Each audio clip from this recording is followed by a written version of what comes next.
Hello and welcome to my YouTube channel. In this video we will learn about the basic structure of a C++ program. First I will write down the program for you, and then I will explain each and everything.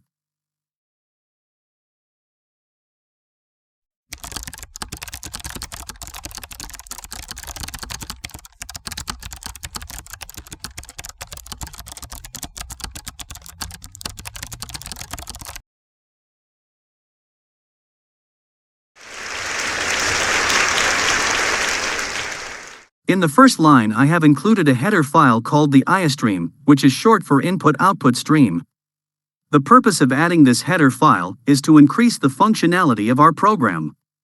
Without adding IOStream we cannot use cout or cin in our program. Below this is our main function. This is the standard way of writing a function in C++.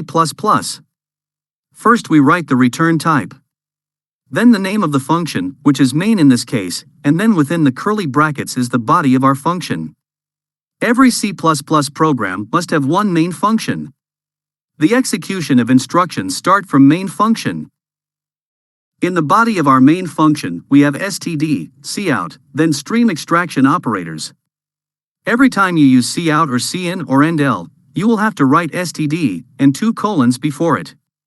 So a shortcut to this is to write using namespace std after the first line. Within the quotation marks we have written hello world. Cout is used when we have to display something on the screen, in this case it's hello world. You can write anything between the quotation marks, and it will be displayed on the screen as it is. Return 0 means that 0 value will be returned to the operating system after the program terminates, which just means that the program ran successfully. Program will work exactly the same even if you chose not to write it.